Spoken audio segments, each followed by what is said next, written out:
Good afternoon, everyone. You like that, Brian? I went straight into it. No pause at all.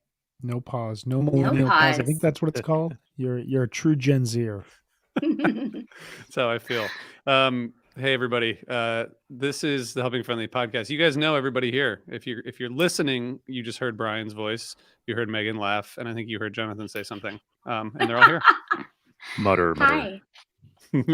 We're this is a celebratory day. So Brian, you missed a couple weeks ago when we actually I guess it was just me and Megan. So Jonathan, you missed it too when we officially congratulated Megan on being part of the show for a year. And now that you guys are here, and it's like there's some holiday cheer going on. This is our last regular episode of the year. We'll have the MSG recaps, but we're gonna look at 2022 in review. And I thought we should just celebrate and thank you, Megan, for making this thing so much better. Yes. Thank you. So Thanks, great to have you I on love board. being here. Thanks, Jonathan. I love being here so much. I appreciate What did we everybody being do so supportive. last year? We went through like all the New Year's days, like the original New Year's days. Plus we went through MSG. It was just a ton of fun all last December. Megan, you were just like an immediate fit, like immediate. And then we just spilled over into 2022 and it was excellent from the start. And someone decided to give us 2 days plus pre-show, set break, post-show, day after recaps. I don't know. It was a lot this year, and it was all really good, and it couldn't have been done without Megan. That's true. Everyone else could have been gone, you know. Well, Megan actually not true. Well, Megan, I think actually, if you look at the stats, which we won't, but if we did, I bet we would see that you have the most appearances this year. I think that's true. Wow. Of any of us. I think that's true. That's why I feel so tired. That makes a lot of sense. And yet, okay, so do you still like Phish? I do more than all of you. It seems like, yeah. But is that a spoiler? Yeah, maybe a spoiling little already. Spoiler. Hey, Michael, how's it going? Michael. Hey, Michael does. Michael, do you guys know Michael? He does. I don't think so. He does a thing called Galaxy Jams, and I was a guest I know on Michael. That. Yeah, and he makes a cool show called Galaxy Jams. Social media things. Yeah, that show is awesome. I had so much fun doing it, and everybody should listen to it. You can listen to clips on YouTube too of people you love listening to songs and commenting on it. It's really fun. It's really great. Thanks for tuning in, Michael. And I want to say real quick. So we're gonna talk 2022 Phish year in review. It's official. It's gonna be very serious. But on the 29th of December, which is 10 days from now, Megan and I are gonna be at the Relics studio in person, and we're gonna be discussing the 1228 show, and then we're gonna be talking with Eggy, and then Eggy and a couple members of the band Melt are gonna be playing a set for us in the studio, and we're going to be streaming it through the Relics Twitch channel. I'll put the link in the show notes, or if you look at Relics, you can find that pretty easily. But that's going to be fun, Megan. We get to do another show. I'm so excited. I have so much fun at these shows with you, RJ. I can't wait. It's really fun. Because this starts at 3:00 p.m. So just so everybody knows, 3:00 Eastern. Megan, if you can just limit the sponsor provided beers for the afternoon, that would be helpful. Wait, for myself or for you? I think I need to watch you. I need to babysit you, I think. Okay, I can do that. And just don't climb up on stage, okay? In a weird way. I talked to Cal today about a bunch of stuff, and he told me a story about a mutual friend of ours who I think you guys know, who jumped up on stage at a recent Pink Talkie Phish show and got on the mic. And and I was like, oh, that was like me coming up on stage. He's like, oh no, dude, that was absolutely nothing. Like I've seen so much. I've seen so much else. So anyway, we won't talk about that anymore. It wasn't that bad. It wasn't that bad. Now that a week has passed, I feel less embarrassed about it, but we're not going to talk about it. It needs to be more next time is what. Yeah, exactly. I think exactly. Yeah, obviously you underplayed the moment. And to your question, streaming only, yes, the 29th show, it's a very small space, so it's really, we're just doing it for the streaming. So it'll be really fun. It's cool that you're going to be doing Eggy's reunion show. I love that. Yeah, they're back together already. We're going to get into the late breaking news of the whatever happened on the Insta twits today. What happened? So ridiculous. I set off I freaked out a lot of people. I apologize. I think it was one. I mean, I saw the original tweet and then I saw someone say like, "Nice try," and then I thought it was over, but I guess maybe it spread. It spread quickly. That's like so. The thing about that, there's been other ones with the exact same wording, so it's like you just like it's kind of a badge of honor at this point. Switch out the band name, you know. So it's like you become that's how I legitimate knew it was fake. once they do that to you. Exactly. Okay, so we're going to talk about the 2022 year in review, and I think we're going to each talk about our top 5 shows of the year. Is that right? Is that where? Do you guys have top 5 shows or no? I only have one. No, I'm just kidding. I have every show ranked in very. I have a couple tiers. that I want to talk I could give you lots of reasons, but I will just give you as many as you all request for this episode. Okay, great. I actually have 6. Count to 5. Jonathan, you have 6. Not on Phish, it's on me. I can't count that high. How many do you have, Jonathan? Couple. Okay, great. That's all that matters. Okay, so I guess one thing I want to maybe we should just start by asking, like, before we get into the shows, or maybe we should just get into the shows. Should we just get into the shows? And then because I was going to ask about kind of like observations of the year, but I guess that'll come out in the show discussion.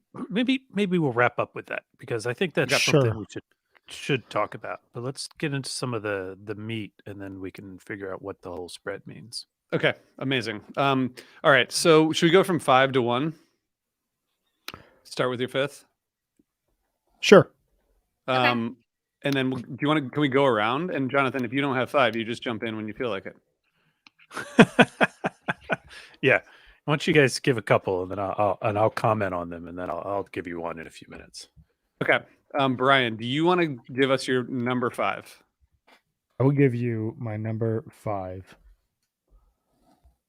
My number 5 is April 22nd, Fake New Year's, The Whale Night, 3-set show at Madison Square Garden. I thought that this show accomplished what a lot of New Year's shows just fail to accomplish, in the sense that that the pressure was really off, it not being New Year's. There wasn't like this massive build up to it. They'd played 2 shows at that point in time at MSG.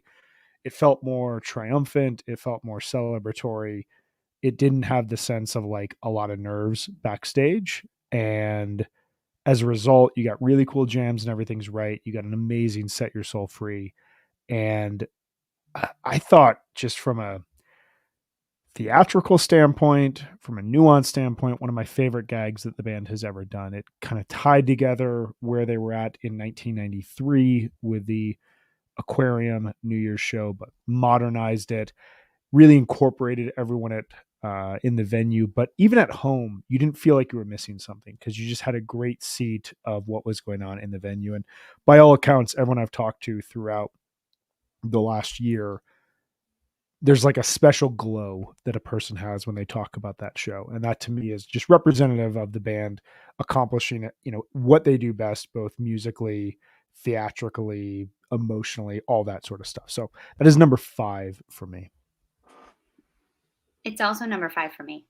Oh, amazing. Look at that. That keeps it simple. It's not even just on our list. Are we going to have the exact same list? This we is might. Gonna be no, so no, great. I know we have one. Well, I don't know. We have a very similar list, I imagine. Yeah, one different, I think. But yeah, I mean, everything Brian said. I mean, this show's amazing. I think there was just one of those, the energy in the show. I thought this whole run was spectacular. I thought it was really kind of one of the best groups of run. I think this and Atlantic City were like the strongest kind of like multi-night runs of the year. And I felt like this show just, everything's right. It was incredible. Tube, really great effects. The Axla is actually one of my favorite jams of the year. It's short, it's not super long, but it is fucking cool. It's just like, feels like you're floating in this like rock dream. And then there's the quadraphonic toppling quote, which led to one of my favorite moments all year, when I called quadraphonic toppling and then they played it, according to me, on Summer Tour. So I just think I don't know, there was just all these like weird space jams this night that I thought were really great. It's my first ever Axla, and it was really special. And yeah, the Set Your Soul Free is amazing. I think this whole show, like you're saying, Brian, it was just one of those things where you felt really like fortunate to be there. And the encore was something I'll never forget. it was just such a cool combination of all the things Phish has done before for their gags in some like incorporated in this beautiful artistic moment that it was just magical. Can I comment briefly about one aspect of this very same show? I would like that. Very good stash. Not the best maybe Very of the good year, but a stash. very good stash. Noteworthy indeed. And so that itself was on my list, that stash. Very interesting. All right. Well, when was Stash?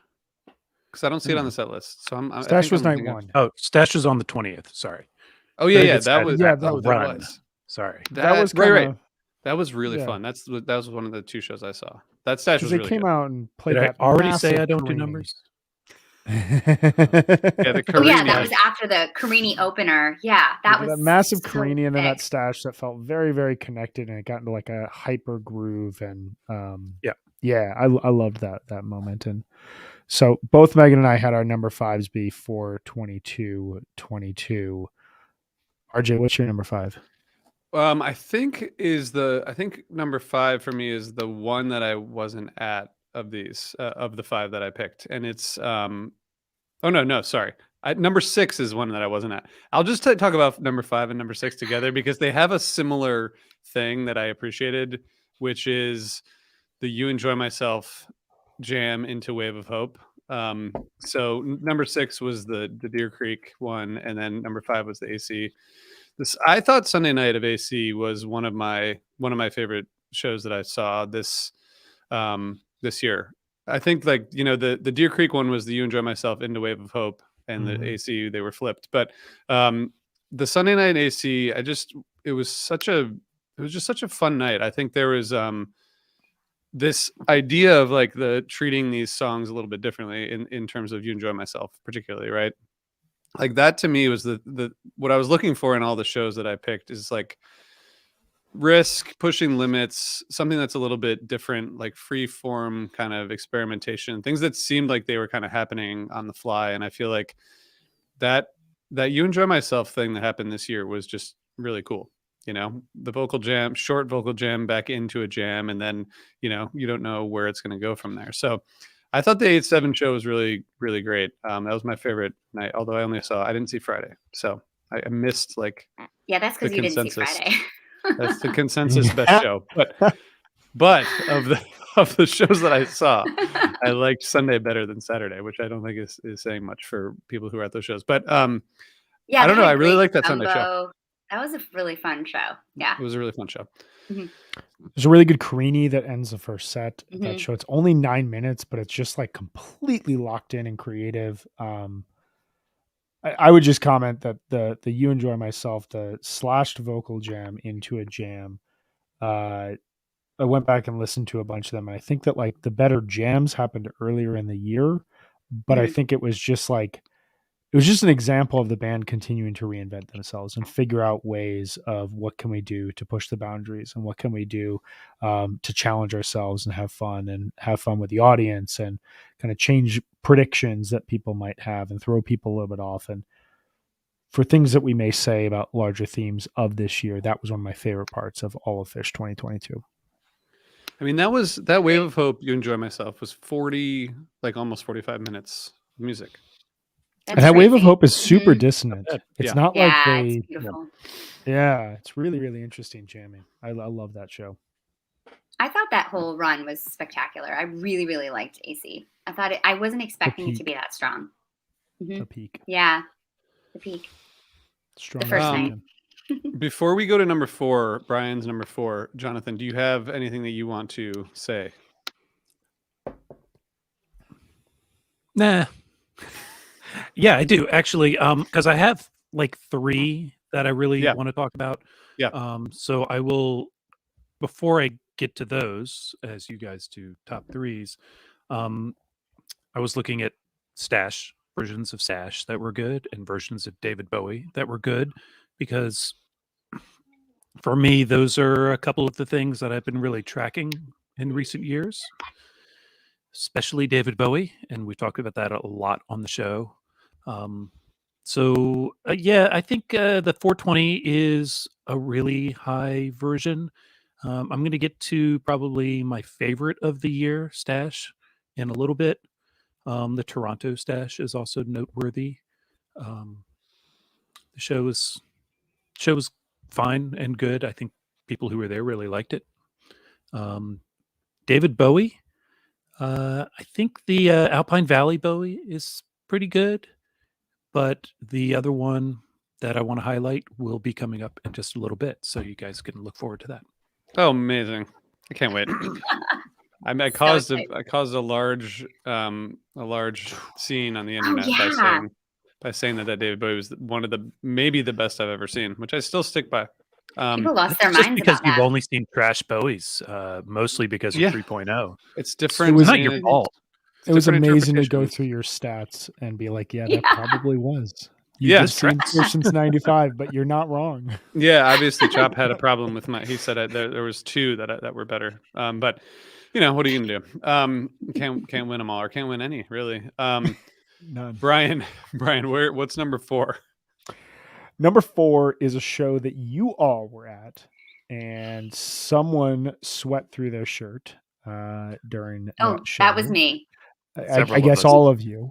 Yeah, I watched the show from my back patio, which is where I watched most summer tour shows. We would set the TV up, I'd barbecue, kids were running around, and we had music on. This show is 729 from Raleigh, a venue that I don't think Phish has ever played a multi-night run there, and they just happen to show up, throw down. It's always incredibly hot. There's always like a looming threat of a storm that like could like wipe the entire venue off the face of the earth. It usually doesn't happen. It just gets really threatening, and it inspires the music in a really phenomenal way. This show does something that I love of all of my favorite Phish shows do this, and that is you stop thinking about song selection and you stop caring what it is that they're playing. Everything just kind of fits in a weird puzzle, and Phish does this to me when they're just really inspired and may not be thinking, may just be playing, and whatever ideas that they throw out, even if it's not the song that you want to hear, or if it's not the song that you as a fan or a listener think should go next at this point in time. When you listen back, especially, and even in the moment, it just like it tells a story in a really, really special way. And this show really begins for me with the set 1 closing, Rise Come Together, a song I've been very vocal about my disdain for. I've never really enjoyed this song. It's a little bit too on the nose and a little bit too cheesy for me. But the song goes off into a really, really interesting jam for about 20 minutes, comes back triumphantly, closes things out. Every conversation I was having with someone during this over text thread was just, what the hell is going on? And then the second set, you got Big Black Furry Creature from Mars, Carini, Waste, Ruby Waves, Beneath the Sea of Stars, Piper, Light, and Shine a Light. And it's just a run of songs I would never write down as a request or as a dream set list. And yet I've gone back to this second set dozens of times. It's been one of my only shows I've really re-listened to throughout the latter part of 2022. Why you will not get the gig to write Phish's set lists, Brian. This is, and I'm okay with that because I would never write this down. I would never do this. This is perfect. This is just like, it's what I want from the band. I want to be surprised, and I want to be proven wrong, and I want to hear music that just like, you know, it all thematically fits, even when it's really different. So I loved this show, 729 from Raleigh. I'm guessing this is on some other people's lists as well. Well, not to be weird, but it's my number 4 as well. Go ahead, Megan. It's my number 3, so I'm it is. I'll finish after you go through. Okay, well, I think this show is massive. Yeah, this show is massively underrated. Massively underrated. I think I don't understand the reviews on Phish.net for this show. Like, I think the score is way too low for it. And I know there's a lot of attendance bias for me. This show was like super special. I got to meet Jonathan for the first time at this show. Got to meet his friend Maudie at Set Break.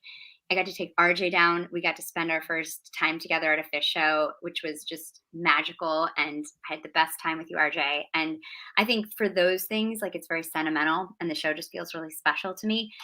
But even outside of that, I mean, I think that like this set to opener was just insane. I mean, I think the beginning too is great too, because you've got the steam, kind of like the steam sandwich around Stash, which was so cool. And anytime they're playing like multiple Rift songs together, I'm super happy in the first set. But then the second set, the way that it opens with Big Black Furry Creature from Mars, a song I had not heard since 1996. That is so exciting to hear a song that you Wow. haven't heard in that long. I mean, it was just the energy was exactly what I wanted. When you're like that hot, you can only go, you just got to go in even deeper. And Karini after that was just like, it was just incredible. I thought the vibe was just amazing. I think that they have this like beautiful kind of second half of this set too. You've got this like really strong rock and roll beginning, and then it ends with some of their most beautiful music and ending with one of my favorite rock Rolling Stones covers ever. And then the encore is like 30 minutes long. Yeah. Strange Design, Heavy Yep. Things, Sneakin' Sally, which is another one of my favorite covers, which is just like, that's probably one of my top 5 songs to dance to ever. It was just a great show. I think it's really underrated. I just want to say to your point about the rating, because it is super low and I don't understand it. I don't know. The people who actually took the time, I was looking through Phish.net reviews.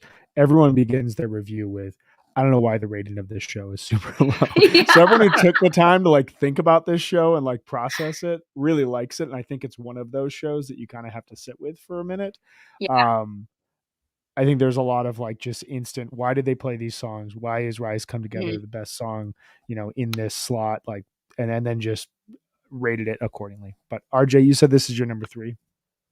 Yeah, I think so this brings me to like a point about Phish 2022. So I mentioned this earlier a little bit, but like the unexpected turns are what is most interesting to me about this year. Yeah. And I don't know if that's because like for example, the 25-minute free from Blossom. Like I think that was cool. I think it was a good jam, but like it didn't really like stick with me in a way that like 25-minute jams do usually. So like I don't know if that's 2022 Phish jams not being as interesting to me, or if there's something more like it's just me, or if it's whatever is happening with the improv. But that's why I think that these like unexpected things, and that free was unexpected, but this like Rise Come Together, it was almost like when the sample from Baker's Dozen like turns the corner into the jam. It just like totally surprising and interesting. And we've talked like a lot about other bands that we like and see live, and like there's not really any other band that will play a song that's just like supposed to be a 3 or 4 minute ballad and then just take a left turn and jam it for 20 minutes. It's really got to be hard to do, and it's really admirable. So to me, this is like the duality of 2022. There are these moments that happen that no other band could pull off, and I'm not even sure Phish could pull it off like 10 years ago, but now they're able to, and those moments are few and far between. But I think that's what sticks out to me. And also it was a really awesome time hanging out with Megan, and it was just, and Jonathan and Madi, and like we all got to hang out on the lawn and at set break, and it was a really great night. And I got to bring my friend. It was his second Phish show, I think. And we actually, the beginning of the Rise Come Together, we were getting a beer and chicken fingers, because I was like, all right, this song is going to be short, and then they'll like play Cantaloupe or something. So we'll like, and then it's like went this left turn with like 3 minutes, and I was like, this is not normal. Something weird is happening. So then we went back up, but really amazing show. And I agree, the rating on Phish.net is it's crazy that it's below 4. Really awesome show.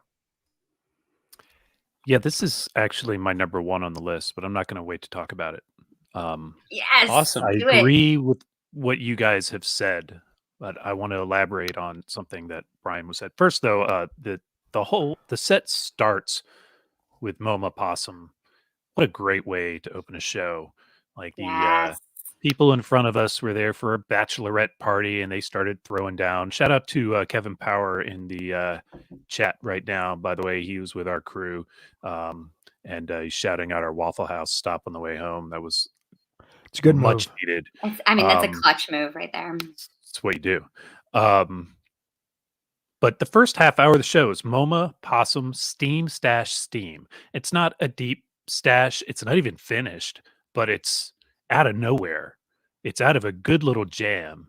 And then Steam actually finishes, and not in a like entirely forced way. Like sometimes these things happen, and super fun, great set, just fun set happening. And then, yeah, Rise come together. You could feel the audience kind of go, "Oh, this song." And then it happened. Then the jam happened. But I talked about it in the recap after the fact. This felt to me like Trey was just pushing the song until they were told they had to stop playing. I feel like Yeah. maybe I was projecting, but I was pretty sober that night. I was not out of my mind. I'm watching, we're surrounded by storms. They're going past us and just missing. They're just missing us. And Trey had to have some awareness. There's no way he couldn't look straight out and see the lightning. And so I think he was really just pushing in case they got called. And then they didn't. And they came back with this bizarre big black furry creature from Mars. And I say bizarre because it's completely arranged like a different kind of hardcore punk song. Like a good one. Like something from just slightly later in the punk canon, and it was terrific. And everything else that followed. This second set is a journey. It is a journey from darkness into light, and they carry you right through. And it is, by the time we got to Shine a Light, it was just such a joyous feeling to get there. I can't imagine who wasn't feeling it in the room. And I don't even feel like you need to sit with this show to understand it. I just think that anybody who's really paying attention is getting it. People who are, I'm sure there are people who rate shows based on what's written on the page, and that's why this thing is rated the way it is, because people suck, I guess. Great encore, great time. Way too hot for human beings to be outside and drinking beer or whatever. So hydrate, folks. Hydrate. Or dancing. I thought I was gonna like die. You know that I was hydrating. You know, we took pictures. I don't think I've ever confessed this to you because it's really embarrassing, but I'm moved to right now. But we took pictures, the three of us together, and I had so much sweat on my bodysuit that I actually had to get like an editing software on my phone or app to take out the sweat marks. That's because amazing. it was too embarrassing to be Wow. like, put out publicly. It was like literally my whole entire body it was disgusting. So Did you do much any that editing Shayna, on me? friend, yeah, I tuned up our faces a little too. No, Okay, good. Thank you. I just did the sweat on my bodysuit, but it was really, that night was outrageously hot. It was something. So fun. Everybody should go back and listen together. if you're not already invested in that show. Go check it out. Yes, do it. Can I say one more thing about this and a comment to something that Absolutely RJ said not. that I thought was really interesting? Okay, I will remain silent then for the remainder. No. RJ, you talked about the duality of 2022 and how there were a lot of moments where the band really, really went for it, and you don't know how good that ended up. And I think that you mentioned the free. I think we might have a little bit of differentiation just in terms of our thought on that. I really like that jam, but I do see your point, and I was listening back to a bunch of. I put together just like a lengthy playlist as the tour is going on of just like highlights from each show, and I just kind of throw it on there and I'll hit shuffle just to try to hear what the year is like. And I went back and listened to a bunch of 2022 over the last couple of weeks, and I hadn't really listened to a ton of it in a while. And one thing I noticed was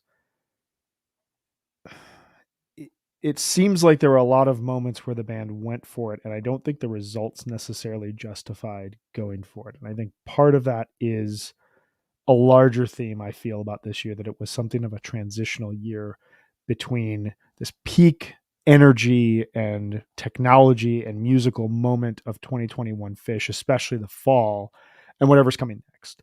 And I don't think that's to say that it wasn't good per se. I think it was a good year. I think that overall the year had really, really high highs, but I think that those peaks were a little bit further separated than in 2021 or in, say, like 2015 or 2017, at least to my ears.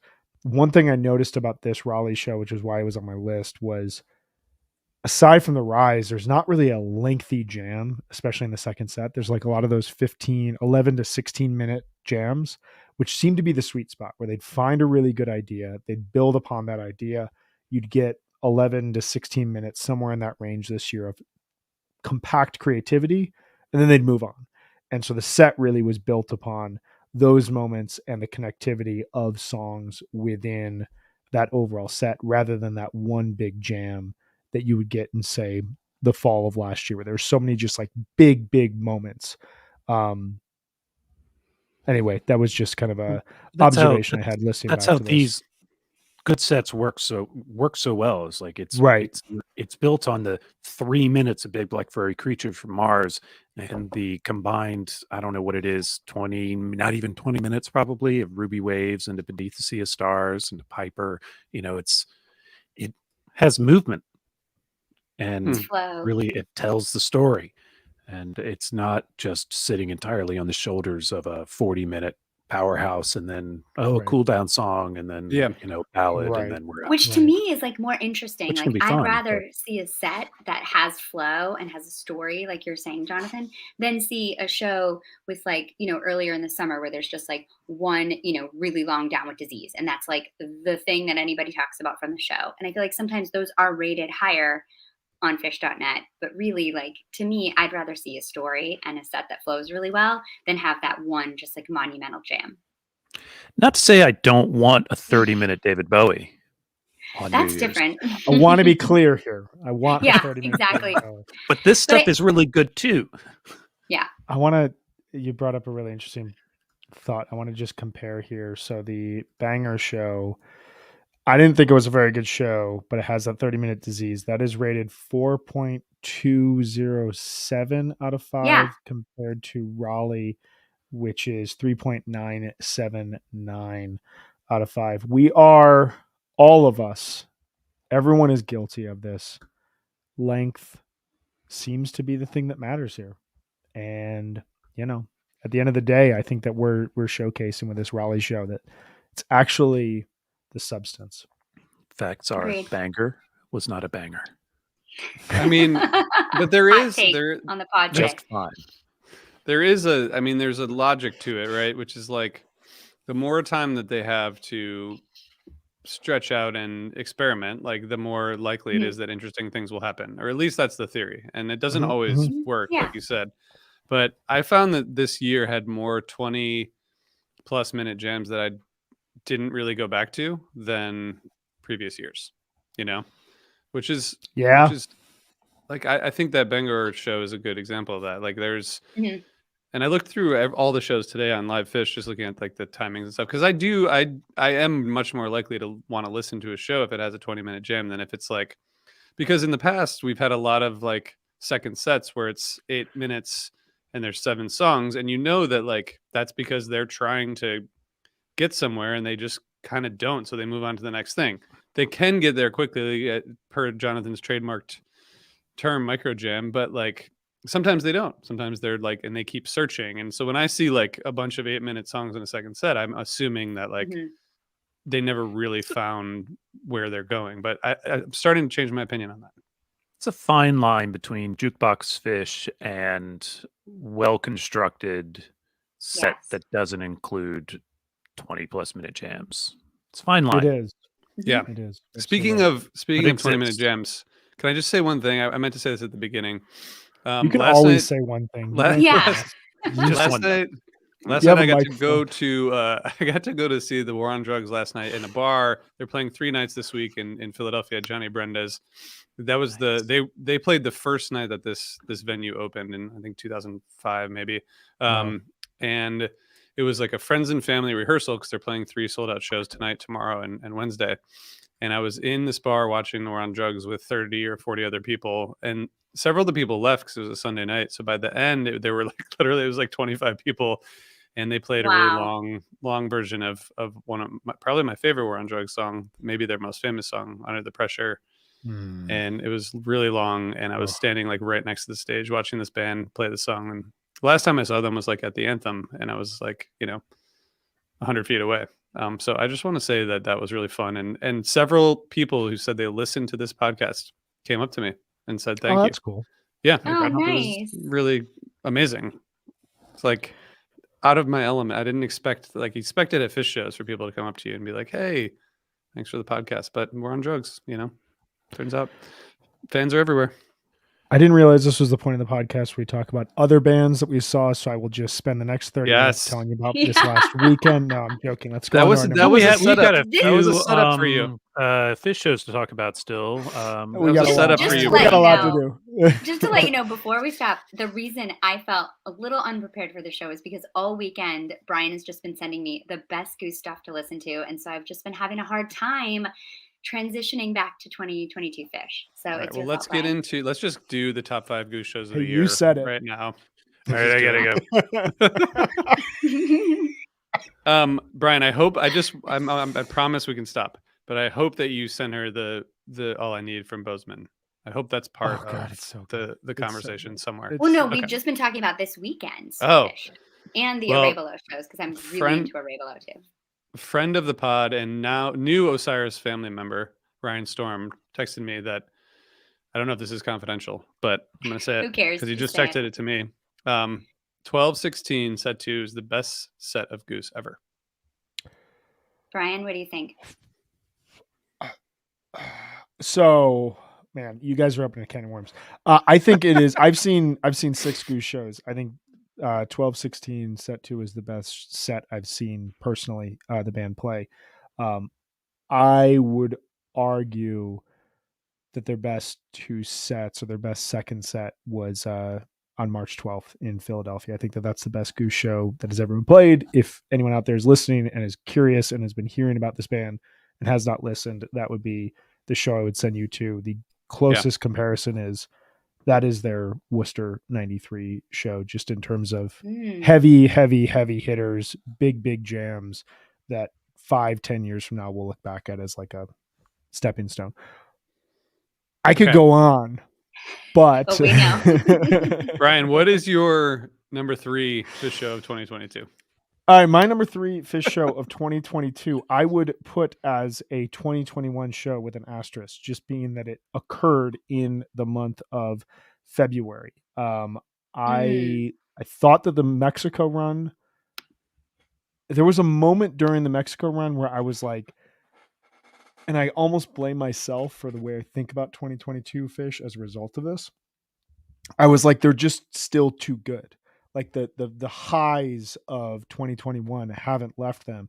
And the thing that you always have to remember with Phish is that they're always going to evolve, and they're always going to change, and they're always going to take whatever's working and fuck with that and see what happens if they mess with it. And sometimes it doesn't lead to the best places, but sometimes those diversions lead to weird places, which will ultimately lead to really good places, which is always the great thing about Phish. So for me, the second night, February 25th, I mean, they open with Santos, which sounds like they're playing Ghost, and then they go into Santos, and then they go into Ghost, Free, Back on the Train, a really beautiful Haley's Jam that goes back into Santos, goes into I Can't Get No Satisfaction, into a rare first set 2001, into a really weird Choctaw Torture. But the second set, you get Disease, Numberline, Carini, Song I Heard the Ocean Sing. 4-song second set. If there's a hallowed type of, structure in Phish world, it is that 4-song second set where it's just all meat. There's nothing else. You just, you devour it and you move on. It's great. It's amazing. The Carini from this is one of my favorite jams of the overall year. And it's just like this night, I mean, the whole Mexico run ruled. Even like the first set, the one set show, the welcome set has a killer tweezer, has killer jams in it. The next night has it's either a 5 or 6-song second set, but it's got an amazing Wolfman's in set 1. And it's got a great Axilla, and it's got a really good Set Your Soul Free in the second set. Even the final night, which traditionally tends to be this everyone is sunburnt.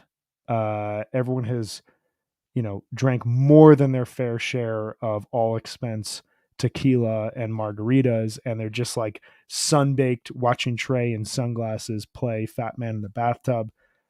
And usually it doesn't matter. That last show usually is just kind of whatever. This one ruled, had an amazing second set, but ultimately the second night, 225. It's my number 3 show of the year. Megan, are we still aligned, or is this where we split? This is where we veer off, Brian. I thought Mexico was great. I remember watching it and recapping it with you guys and just thinking it was awesome. But I don't return to it a lot, and I don't know why. Maybe there's just been so much since then, but it's not a run that I listen back to at all, really. But I agree. Mexico the show doesn't was really count great. for 2022 stats, so don't worry. It's true. There you go. We did have a long talk all about of that before you said that. By the way, it doesn't count. Don't worry about it. Yeah. I mean, RJ, do you want to talk about the show before I talk about my number 3? Because you were there. No. I think.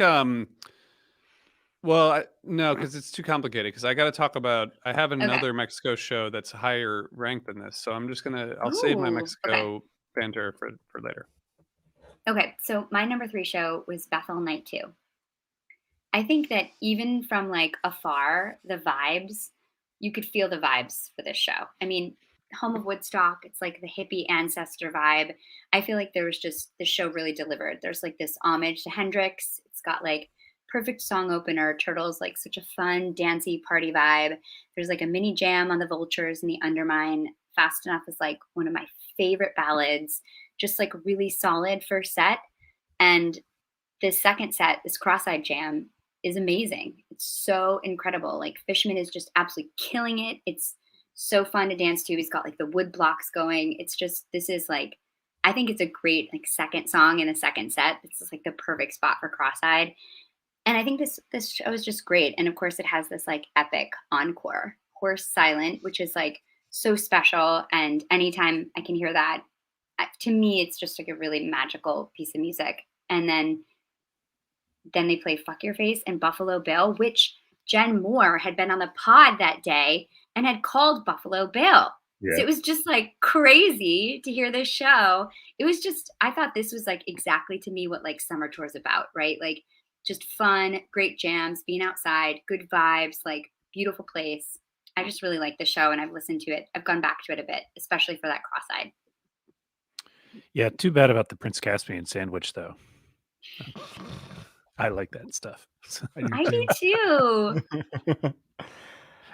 Somebody was mad the first time they played it, and then when they brought it back, they're like, "God damn it!" People who don't like Caspian suck. This was my. This is my number. Fun of them. This is my number 2 show of the year. Do you mind if I just say my piece about this, just to kind of align it? Say the thing. I think you're spot on with everything. I don't want to add too much. I just think this show felt incredibly complete to me. I really liked Bethel Night 1. I thought the Golgi apparatus to open that first show of the run is honestly like one of my 5 favorite moments of the entire year. That was so cool. It's like 30 seconds of totally new playing, and it just represented everything you discussed earlier, RJ, just in terms of the band taking chances and all these diversions.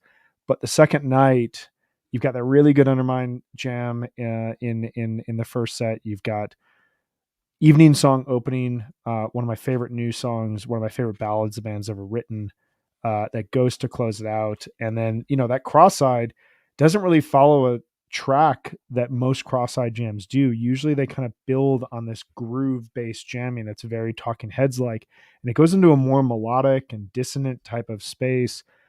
And it really kind of, to me, impacted the Set Your Soul Free, which was like a carnival. It was like a nightmarish, fun house that I'm kind of terrified when I listen to it, but like I love that scary element of really good Phish, where it just, you look on stage and you're like, my God, these guys are like almost 60 years old and they're still influenced by moving away from, minor key jamming into like, how do we just like get the weird out of ourselves, and like the 4 of us just connect around this like really strange rhythm and this kind of this groove that feels really dissonant and really feels demented, and it just like builds and builds. It reminded me a lot of the Simple from Deer Creek from the year before, 2021. So I don't know, this to me is, there's one show for me that's stronger than this, but this was the kind of high watermark of summer tour until just a few weeks later, which we'll get to. I gotta say, like the first night there, I remember listening that the next day, and like the first 5 songs, none of them sound like the song. Like No, Golgi, no. Sample, Gumbo. It's just like everything's. It was almost like if you didn't know better, you'd think they would like took some acid before the show. They just like everything was just like a little bit weird. And I bet people there did, but I don't think the band did. But that It- run It's was just cool. it's just being in Being with Bethel, you Golgi know. a few times Yeah. through the summer, which is kind of nice. True. Good It point. has this that little bit that they just opened up right before the peak, and felt like maybe they were going to skip the peak altogether. But it's very short, just like you said, Brian, like 30 seconds, maybe. It's just enough to make you go, what's happening?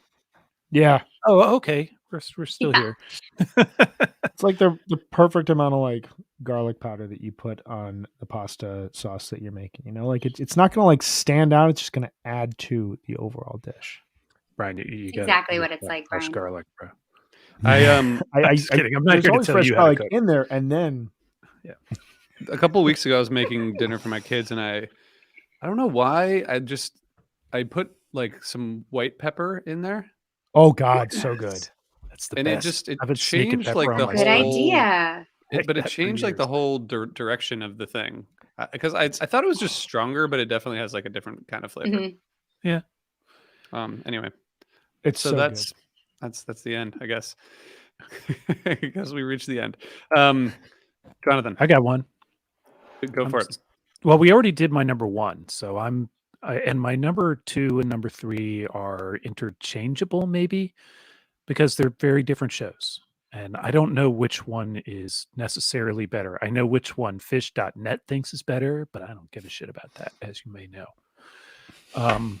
So I'm going to start with this one, which is an unusual show. It's the Pine Knob Show. And I really like this set. And it is a one set show because it was a rain delayed show. And there is just some great kind of magic and energy in this show because of the structure and the one set thing that happened. And it opens strong, but not crazy with I Never Needed You Like This Before. It's got a good Everything's Right and really notable Kill Devil Falls, I think, that doesn't finish. It's got a good stash. This is one of my favorite stashes of the year. It's a good kind of long for stash in the 21st century version of stash. And it's also got a good Bowie. It's not a deep Bowie, but it's a good Bowie that gets out there, lands nicely, and that alone is almost enough for it to make my list. It's got some cool antics and the bug thing and all of that happening, and a lot of fun. And I think that it's rated like 3.7, and I think that if people pull their heads out of their butts and just take this show for what it is, they will find that it's pretty good.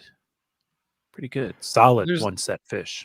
There's a lot of jams. There's a lot of like 10 to 15-minute jams in there for one set show. Exactly. That's, I think, again, what we were talking about before. It's like it doesn't have to be extraordinary. Even ordinary is good Phish, and this thing is chock full of that. That's awesome. I like it. I think 2022 is the year that Phish really learned how to play the one set show. Yeah. And the one in Mexico was great too. Yeah, the one in Mexico was great. The mentioned. second night at Dick's is Dick's it's was one of Totally. my favorite Phish experiences I will ever have. Jonathan was there. We hung out. Obviously, we stayed that's why dry. it's We good. were. That was it. That was it. I got to wear a flannel the entire show, which anyone What's who better than knows that? me knows that that's like one of my favorite things at a Phish show. There was a naked dude in boots. There were people dancing out on the open field. I don't know, that show and Pine Knob and their first night in Mexico. It's something Phish is, I don't want to say struggled with, but like their whole structure is based around the two set formula or the format where like either they come out super hot and we get a killer show, or they like kind of slowly get themselves into it. By the end of the first set, we're ready for kind of that main event experience of the second set. And it kind of flows in a unique way. That's just like how the structure's been set up. And for them to throw everything into one set, it proved a big challenge in the past. Like the Fenway single set show, not really a show I go back and listen to it. I remember in the moment just being like, breathe, guys. Like, it's okay. You don't have to just do like one song. And these shows allowed them to play big songs, play some jams, but also play, somewhere in the range of 15 to 17 songs to give people a complete show. So you walked away feeling like I saw a full Phish show, even though there was no set break. And I think that's a really hard thing for them to do in 2022. Yep. It seemed like they really figured it out. I feel like that Dick show, that one set show, was like my honorable mention. That would have been like my 6th favorite show. Just listening to it, it seemed like such an awesome experience. That's one of those things when like being there was magical and unforgettable. And then I thought it was just like a classic set, really strongly played Phish, like really great. I thought that show was awesome. I did too. I like that. I like the pushing the boundaries here, Jonathan. Thank you. I like it. I think it opened a whole new camera. I'm not even sure we would have talked about one set shows unless that Dick's one was on someone's list. So it's the beauty of jamming. We're just jamming here, guys. We're just jamming, hanging out, jamming. So I talked about my third favorite, my number 3 earlier. So I'm going to go back to number 4 for my number 3 now. I'm getting confused. We're only at number 3. Go ahead. I know. I have no idea what's happening anymore. It's okay. We're going to number 2. We're going to number 2 for Brian right after this. It's going to be fast. Okay.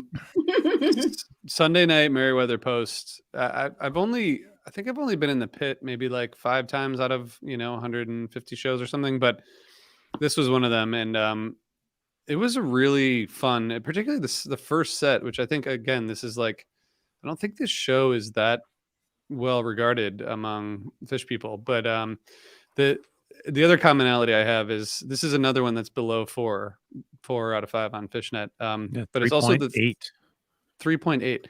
3 out of my 6 favorites have A Wave of Hope, so maybe that's the song of the year for me. But they open up the first set with a 15-minute Wave of Hope and a 10-minute AC/DC bag that really was like a nice stretched out AC/DC bag, a really cool version of Mike's song.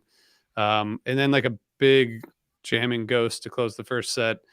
It was a really fun first set. And then in the second set, you get a Haley's Tweezer and then a wingsuit back into Tweezer. I mean, just incredible. It was so fun. It was I think the criticism you could make is that, after the Tweezer wingsuit Tweezer kind of like falls off a little bit, but there's some really good stuff there, and I just had so much fun. But I think there's a lot of good stuff in there that's worth revisiting. That apparently is I think I would say it's officially underrated.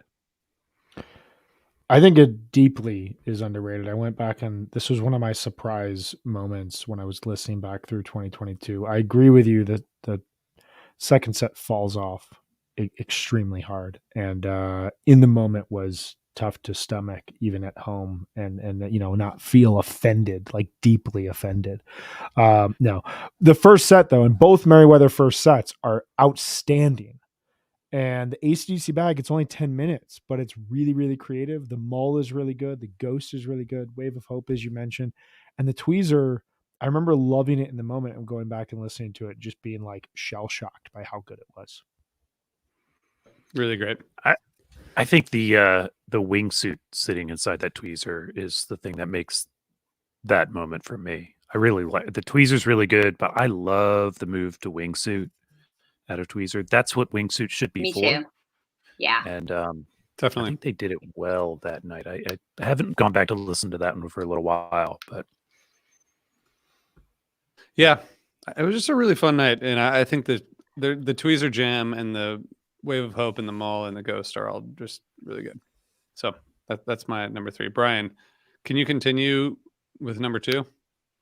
We talked about my number 2, 723. Oh, that was 723. I jumped in just because. Right. Okay. All right. Well, who else has a number 2? I have a number 2. Go for it. It is the Stand-In 1230 show, the 421 show from MSG. This show was one of the best shows I saw all year. It's definitely it was incredible live. Like, it was just so fun. I think this is my favorite night. It's the night before the night, and I think it delivered for me completely. I think that, like, you have in the first set, you have The Man Who Stepped Into Yesterday into Avinu Malkeinu, The Man Who Stepped Into Yesterday. That is just so gorgeous and so special, and they play it perfectly. It's also just that like major 90s vibes that you get when they play that combination of music. You feel like you're listening to old school Phish, which I love. But even though Paige has got the synths going, it's a beautiful, beautiful version of that kind of like combination. And then Wolfman's, though, from then on, I feel like things really took off. Trey's just like using incredible effects, such a great jam. And then to land into Esther, just so special. This was my first Esther, which was just like amazing and exciting and such a special song to hear. And this Ghost Jam to end the set is awesome. 17 minutes, and it's just really, really cool jam. Super interesting. And set to 18-minute Chalk Dust Torture to open up. Yes. You've got the tweezer. You've got this like great, like, this tweezer has like that like repetitive jam that like it just worked really well for me. I loved it.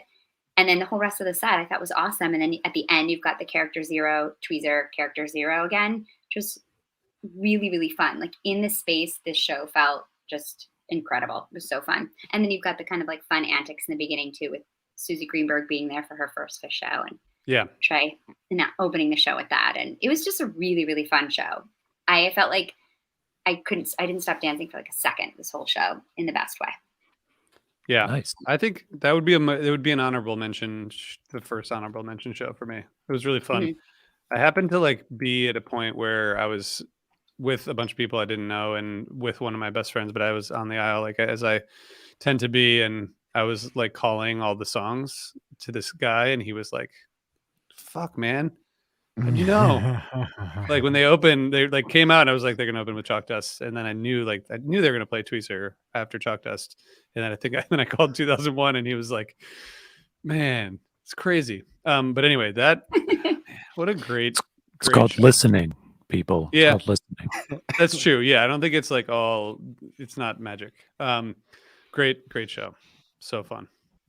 So fun. I need to revisit this show. I remember really enjoying it in the moment. I have a couple friends who rave about this show as well, and I just got to go back and throw it on. I do wonder, I'm constantly wondering if Susie Greenberg got like told by a friend, "Hey, you should come and see Phish. Like, they wrote a song about you."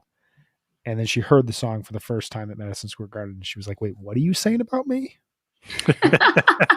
what is this song about? Like, just thought it was this like really sweet thing, and then it was like, no, actually, she should go see a neurologist. And I mean, deeply offended. I like the story, and I believe that it was her first Phish show ever, but I don't believe that she's never heard the song. Can you imagine if someone was like, "Hey, she definitely knew this popular band wrote a song, and the title of the song is your name," and you're like, "Oh, cool. I don't ever need to listen to that." There's no. I just want to imagine the scenario playing out the way that I had. You're probably right. I'm just going to imagine that she was like, "I'm leaving the show after hearing her song." Storms out during 46 days. Shit, God cold. damn it. Yeah. Well, that was great. That was my favorite. I only saw the 20th and the 21st, but that was my favorite of the two. Well, all right. So I got another number ones. Well, I have a number two. I'm just gonna throw another Tweezer fest out there, if that's okay. I know where you're going with this. This is a good pick. Yeah. Night one of the Man, 719. Yeah, this was definitely honorable mention for me too. Just so good. It was so fun. I was with like all these people who came to town. We had our show at the Ardmore the night before. That was so fun. And they just, I mean, the first set has a great jammed Haley's, which is wild. I mean, the composed section was like, they should have just started with the jam, but the jam was great. There's a good stash, and I mean, the Walls of the Cave closer, that was great. But again, with the perfect calling of more into Tweezer, which again, my friends were like, what the hell, man? Did they tell you? Just like, no, man, I just know. And it was, you guys know, more into Tweezer is like Like what that's all I hope for my life. Maybe more for my kids, but like for me. And there's a, this is a proper Tweezer fest. It appears 4 or 5 times throughout the set, and just such a fun night. I think that was a really, really, really great show. I also love the opening to the show. Playing a song like, Space Oddity. I mean, that's a really, really hard song to sing. Like, listening back to that is hard to do. That takes a lot of practice. It takes a lot of effort. They clearly like really, really practice that. I think That it's just really arrangement is special. wild. It's wild, and it's so incredible to hear them do it. Like, that's amazing when they do something like that. And then I love the Martian Monster, into Haley. I mean, that is just really cool. Everybody's like, Space Night. Like, I thought it must have been so fun to be there. It was great. It was one of those fun nights following from afar as well, because people were it was like everyone was Charlie Day in that gif of him with all, like everyone was like putting together news stories about what was happening in the world of space advancement and what was going on with Phish. And so what did they read beforehand? It was just like, that was like my favorite thing about following Phish on Twitter, were moments like that, where everyone's just like hyper connected and overthinking things in the best way possible. But I just want to say, this is total blasphemy, and you guys can just kick me off of here if you want, but Tweezer Fest tend to be like not my preferred method of listening to second sets. I would rather have a Tweezer jam than a Tweezer Fest. I get it. Having seen one at the Forum last year, that like I just felt like, why is Jim Morrison invading my Tweezer right now? Like, what is happening here? Why get out of here? This has Tweezer jams, like legit Tweezer jams and other jams, and yet it also flows and there's segues, and it's just like, it's kind of the perfect, it's kind of the perfect marriage of a Tweezer jam in the second set with a Tweezer Fest. That like, I went back and listened to this, and there was not a moment where I was bored. There was not a moment where it felt like you guys just kind of threw that in there just for like a gimmick of it. Like, everything flows super, super well in this set. And Mike finally got his passing through, which he had been trying for over a month, and Trey just kept pushing him aside. And that's the thing. The songs in between this Tweezer Fest are the best. Like Cities, Passing Through, Isabella, Mercury, Piper in this 2001. Like, yes, great. It was so great. So great. All right. Are we ready? This is it. The moment of truth. Mm-hmm. You should let me go first, because mine's the worst. Yeah. Okay. I can confirm this, dear listeners. I actually will certify right here and now that Brian did not like this show, or anything about this show, or anything about the rest of the weekend. Oh, I can't wait. So I know. So great. This is the wrong pick. I already know too. I am selecting Dick's Sporting Goods, September 3rd, 2022. And I'm just teasing Brian because he just simply wasn't overwhelmed by the run. So therefore he hated it. I know he didn't hate it. But I really like the show. Valley. No, that's a whole other problem. I really like the show. That's kind of where I fall with this. The show kind of has a bit of everything. It has just great material. It does have a broken up Mike's situation. That is to say, we have Mike's song. We don't have I Am Hydrogen. I could do without Weekapog as long as we get I Am Hydrogen, but they don't do either of those. That's weird, but I'll take it. I think it's a fair stash. Another jammed out Kill Devil Falls. Not super jammed out, but there's a little Kill Devil Falls going on here. Is that a trend for me? Sorry. But most importantly, Split Open and Melt absolutely destroys brain cells to close the second set. And this is what I want Phish to do to people. I want them to completely fuck up your sense of reality, gravity, direction, every sense with a Split Open and Melt. And I think this is as close as we've gotten in a while. I really like this one. And that's why this is my number one. So I feel like I need to respond here. I'm just teasing you. You don't I have know to. you Everybody knows I'm full of shit. This did not make my list, but I posted a screenshot of my notes from this second set to Twitter immediately after the show, which is always a mistake, as RJ knows. And I said, that's one of the best second sets I've ever seen. And the immediate response from someone on Twitter was, no, it's not.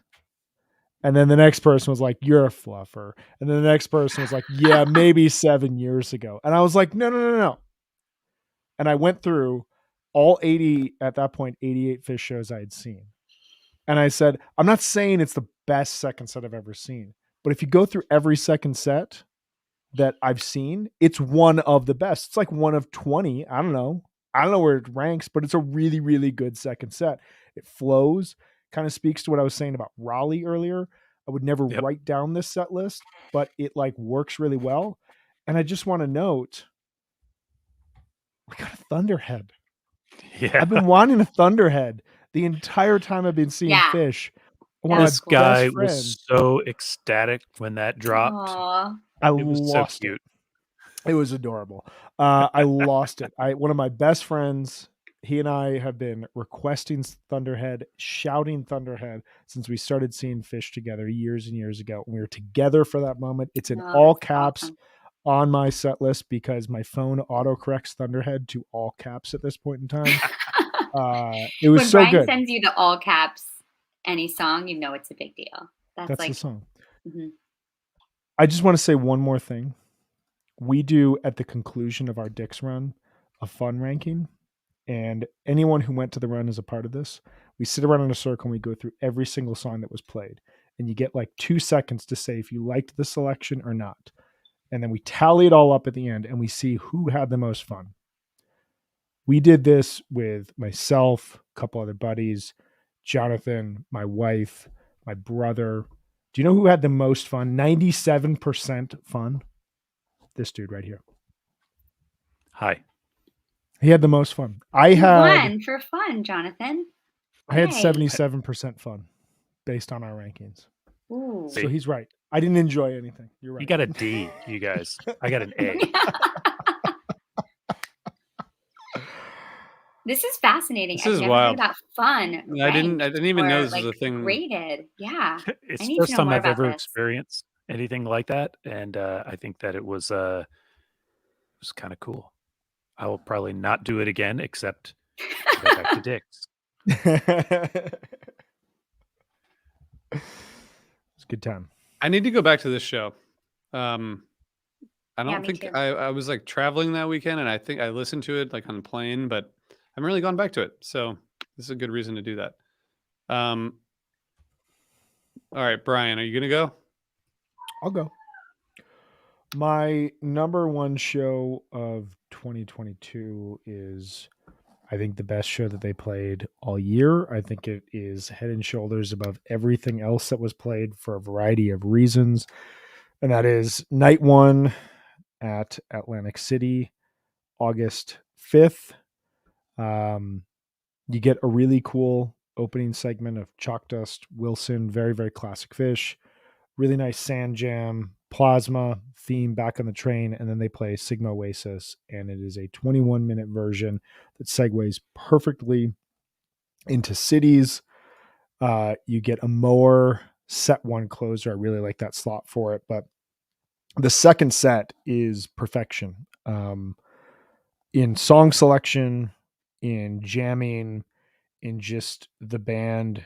Something that I personally thought they didn't do as much this year in a way that they did in 2021, which made that year so brilliant, was falling into a set that just felt like a narrative piece, and every note just like worked, and they were just completely in the groove. And you get Axela, Soul Planet, Disease, Ruby Waves, Disease, Ghost, Harry Hood, really cool jamming in Set Your Soul, or excuse me, in Soul Planet, really cool jamming in Ruby Waves, 2 jams that I think are around like 13, 14 minutes.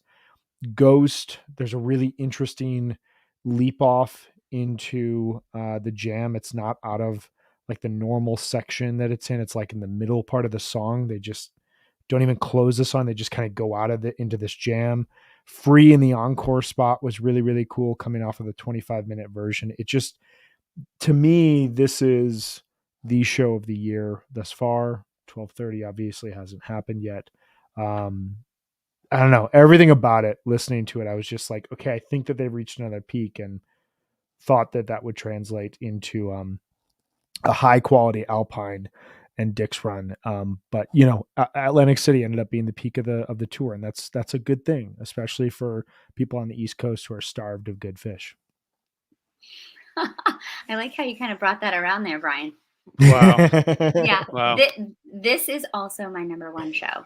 You guys are no surprise. just so adorable, you two. It's just incredible. We just like the same Phish. What can we say? I had really low expectations going to AC just because it's kind of a gross place, so you just kind of, I don't know. I always expect they're going to play the best shows at like Alpine Valley, which is why I was like desperately trying to go there this year. I mean, also to meet Brian in person. That was also why I was desperately trying to go there this year, to be honest. But I thought for sure that Alpine I thought Valley they played good shows at Alpine Valley too. I had the same thought, Meg. So exactly. So I was like really wanting to get there. And then when I had to settle and go to AC, I was like, all right, well, whatever, it'll be fine. I think I might feel different about 8C now, like moving forward, because this show was just incredible. It was like a rocket ship that took off after Sigma Oasis, and everything you said, Brian, of course, totally agree with all of it. And being on the beach for that, I had a spot like right next to the sound booth, and we had like, there's these platforms that you can kind of walk on, so you don't have to stand on the sand. And my friends, my girls and I had kind of like found a spot, and just all weekend we were there, and it was the best because we could dance but not in the sand, and we just had the most killer dance crew. Everybody was just like throwing it down. People lost their minds during the second set. It was just one of those things where like you couldn't believe how great the music was. I thought this Down with Disease jam it immediately just goes somewhere super interesting, stays captivating the entire time. It's just a really, really cool soundscapey, awesome jam. There's like this space funk that they were doing a lot in AC, and it was just really interesting. Sweet Emotion jam, right? Like just so good. It was just really like really good. Or no, sorry, Midnight Rambler. It was a really slow. Is that what it was? Midnight Rambler. Yeah, Midnight Rider. Yeah, all right, I'm done. Yeah, and then I thought like the Harry Hood intro was like amazing. It was like they were using effects, and it just sounded very like modern in this really cool way. And then, of course, the encore is Sleeping Monkey and Free, which this Free is like maybe one of my jams of the year. It is so good. And it's just like, you don't even talk about it because it's just at the capstone of this incredible show. This was probably one of the most fun shows that I've been to in a really long time. It was amazing. And the Free is like 10.5 minutes. I mean, it's not even long. It's just, right. It's down to business. Yeah. Keeps it chunky. And it's real good. It's groovy. Yeah. I've blocked this show out of my memory because it's the one show that I skipped. So I don't have anything. No, RJ, you should have been hanging on the beach with me. I know. I'm not even sure that it happened. I did talk to Megan the next day before we did a live event, but I think it was the next day around noon. But I think it was like 5 hours after Megan went to bed. It was not. I did not get a lot of sleep that weekend. I honestly am still tired just thinking about that weekend. I was like going to shows, going to late night shows. I was going to after parties and dancing for like 2 more hours. And then one point, my friend has like one of those watches that tells you how long you've run. And we ran or danced basically, but it was the length of a marathon in one day. So great. It was just like the best. And I did that every night for 3 nights. And then we were doing up at the theater to do the shows at the Anchor Rock Club at like noon every day. It was bananas. I ate like chicken fingers every night and like a hot dog every day. It was horrible, gross. Like, yeah, totally on board for the diet, but that much dancing. I mean, good Lord, I would fall apart. I needed more food for sure. I'm in pain right now just thinking about it. Yeah.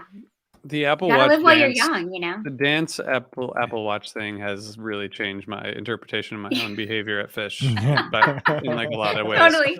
I know my friend Shayna. They always say she's swimming because she's like, doing this. And like awesome. She's like, I've been swimming for 4 hours. Yeah, it's like you're like 1,500 calories in 3 hours, and you're like, wow, that seems maybe too much. I should keep doing this. Yeah, should live on tour. All right. Well, shit. So this is going to be an unpopular pick, but I'm gonna wrap it up here with my.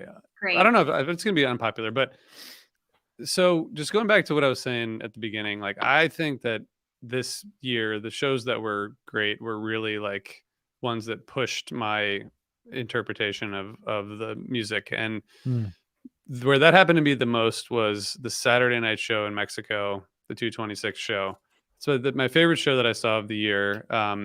There was something like, we were up pretty close, and in Mexico, for those of you who haven't been, like you can get up pretty close, like not without too much trouble. So I was with a bunch of friends up close, and um, just from the beginning, I don't know, I feel like that show had this like otherworldly kind of thing, like Axela in a twist to start it off. There's like a 22-minute Wolfman's Brother, which had this perfect, like Brian, you were saying at the beginning, it's kind of like still left over from fall 21. There's like the effects and the textures and the space, and this Wolfman's like, moves into the major key and like gets blissy, but also just has so much.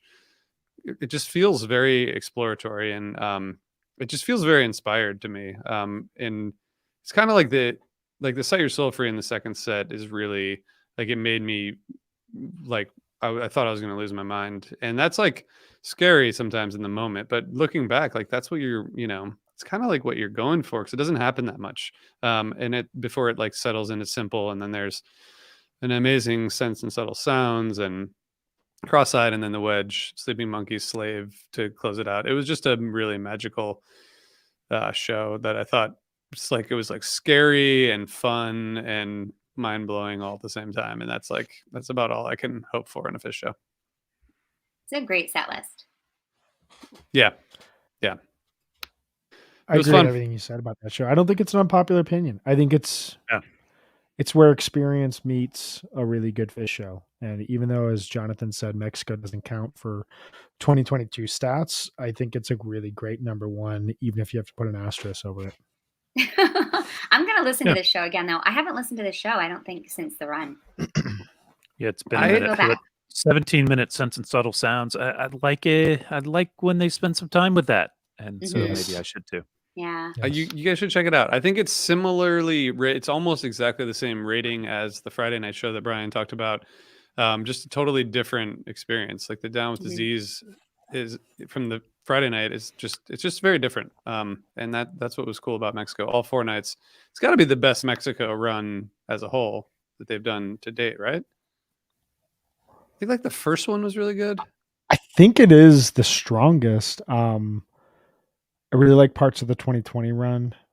The third show has a really, really cool first set and a really awesome Soul Planet, I want to say, in set 2. No, really awesome Waves in set 2. Waves, yeah. Yeah, that was a fun show. I mean, I think all the years, 2019 was really good. You've got that great Set Your Soul Free on the 222 show. I think aside from the first year, they've all had high highs, but this was the one that felt most consistent. And like, I feel like in another era where we didn't have live Phish posting the shows 10 minutes after they finished, the second and third night of this run would be a like box set consideration. It's just, they both complement each other really nicely. The show you're talking about kind of picks up the improvisation that I was talking about in the 225 show. And it just, I'm glad that Phish did what Phish wanted to do in 2022. There is a part of me that wished whatever happened in Mexico and whatever happened in 2021 was like the vibe that was created throughout the year, but that's just not how this thing works. Can I talk about themes? Because Brian's touched on it a few times, and I have some thoughts about what 2022 Phish is. And it's the ingestion year. So all the things that happened before 2021 sounds, the new music, a bunch of new music last year, all of that stuff, it's happened. It's in their past. It's in their catalog. It's in their bag of tricks, talking about the synthesizers and all of that. And this year is the year where they process it. Last year, they spent a lot of time learning how to do it. How do we use these on stage? How do we play these songs on stage? And some of those songs, had to save until to Halloween. And then this year was the year they had to really make it come back out as part of everything else they're doing, as opposed to this unique new thing. Now it's just another piece of all the other things they're doing. And I think that they've done it. They've done it 1,000 times before at this point. And then the next bit will be the next new thing that's coming. Maybe it'll come in December, in a couple weeks. What is it? 10? How many days? Math is not my strong suit. 9 days. 9 days. 9 days. 9 days. Yeah. Or maybe it will be in Mexico. Mexico will be all new material, everybody. So sell your tickets now. And then and summer tour full acoustic, a whole no new jams. big sound or something. Yeah, that's what next year shapes up to be after a year of ingestion. We know there's new songs in their pocket, that stuff's coming, but when they're ready is, I think, after they've ingested all of last year's so much great stuff in 21 is now just kind of integrated. So yeah, we didn't get as many big synthesizer jams, but we got little synthesizer jams. We got tasteful use of synthesizer in other jams. Mhm. We got a few jams where like everybody, even Mike is, pulling out his synth pedal and stuff, and everybody's playing along. And that is, to me, what this year is. It's not we've talked about like 96 or other years like that as rebuilding years and things. This is not a rebuilding. This is ingestion year and digestion. I like that. That makes a lot of sense to me, Jonathan, because I was trying to figure out, I think that to me, one of the things that was hardest about this year is that it's so challenging to come after a year like 2021, where the hype was so big, and then they actually came out and delivered in this major way after we hadn't had Phish for so long. So I feel like the feelings that kind of elicited were so intense. It was just like, I was just so happy to have them back in 2021. But when they were amazing, when they came back, it was like, what the, and then to have this fall tour that was so incredible musically, and so like pushing the boundaries and all these new sounds and new songs. Anything that comes after that is just, it's not going to live up to the hype of that, and it's like, I feel like we had unrealistic expectations for them being able to meet that level of 21 again all year this year. And it makes a lot of sense to me what you're saying, Jonathan, because it's kind of like, that's what happens after a peak, is you kind of like, you eat a big meal and then you have to like let it like digest and process. And, it's like, it makes a lot of sense to me. And it also, like, to me, one of the biggest takeaways from this year was that the experience over like the analysis of the music, like everyone who was at a show had like the best time. But anyone, but I think when you are like looking at the music in an analytical way, it's like easier to break it down and be like, oh, but this wasn't as great and this wasn't. But when you're there, it's like, it still feels great. I had a conversation with someone recently about what you're talking about, Megan, the idea of 2022 compared to 2021. And we were talking about like, what if everything that we had here in 2022 was last year and it was just flipped? I think we'd be as ecstatic about 2022 as we were about 2021. And to me, it's still a good year of Phish. And I agree with you, Jonathan. I don't think that it's like a 1996 or a 2014 where it was like, okay, we had this peak, let's rebuild and see what happens next time. This was how do we incorporate these new ideas on top of what we incorporated last year? And how do we kind of fit this better in? To me, it reminds me of like a 1998 to 1997, where 97 is so in your face and there's such newness to it. And then 1998 kind of like, it trims away arguably the better year. Some would say the guitarist of this band has I've never said heard multiple times that 1998 is the better year. I think he also said at one point in one conversation, I think 96 was like a really great year. So let's just take everything he says with a grain of salt. Historian, he's seeing a different show than we are. Let's all remember. His job is not to remember and rank Phish. His job is to make the music and play. 1996 was like the first time they walked into like a gourmet spread before every single show. So I've got to imagine from like a life standpoint, it was like, this rules. Yeah, We've made it. That goes right back to what Megan is saying. So the gourmet spread, and where they had to learn to sit down and loosen their belts, and then maybe not eat so much, and all of these things. Look at that! All the metaphors are coming together, guys. I mean, it's all like this. Tied up like a bow. Yeah, it's incredible. I do appreciate though, Jonathan, what you're saying, which is a way of trying to understand like how this all came together, and I like the way you put it. Thank you. I just want to say really quickly. I always want to say really quickly that never is quick. I apologize. I was looking at my favorite jams list, and I think this ties into the larger themes. My number 2 favorite jam of the year was The Wave of Hope from Hartford, and my number 3 favorite jam of the year was The Leaves from Jones Beach. And The Wave of Hope, of course. I'm shocked that we haven't talked about The Wave of Hope. I think it's because the whole show wasn't as like dynamic as some of these others. But that jam sounds like something that was out of 2021. And part of it is that like it's just an effortless jam. They find these riffs, they find these musical passages, and then once that one's over, they find another one, and they just keep going. And it's 24 minutes of just brilliant music.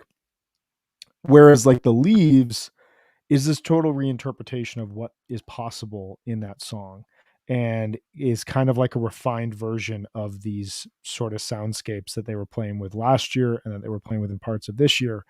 And to me, The Leaves in some cases is more interesting because it does showcase this newness, and it does showcase what is possible with this sound that the band is playing in. So whereas like I slightly like The Wave of Hope better as just like an objective jam, The Leaves kind of accomplishes what the band was, from our interpretation, going for this year, which was how do we take what we did last year and just refine it and adjust it subtly. And I would imagine 6 to 12 months from now, we're going to look back on this year and have slightly different things to say than right now, because I think it's going to, as with all Phish, it's just going to make sense as time goes on. Well, I think you just nailed it. And speaking of time going on, the time has come for us to be alive again, but also to wrap it up again. This is what happens when the 4 of us are together again. We can just do this for like 4 hours. This is the longest episode. This is like a wave of hope. You enjoy myself. Yeah, it's short compared to a breakdown. That's true. This has been amazing. Jonathan, great way of wrapping it. Thank you for doing that. I think Brian gets that pin, but thank you. You guys both did a good job. I was just listening. We're not. Are we still doing the 30 minutes on predictions for next year? Yeah, exactly. Well, that'll be part 2. We gotta cut it out. We gotta cut that, Brian. Thank you guys. Thanks everybody for listening. Thanks, Jonathan, Brian, Megan. This was fun. Thank you.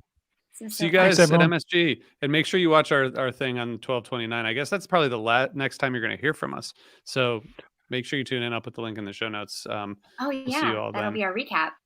It'll be our recap of 12/28. Thanks, Brian, for coming back and joining us. Thank you guys for having me. Thanks, Jonathan. Always a blast. Thanks, Megan. Bye, guys. Thanks, RJ. Bye, guys. Thanks, Brian.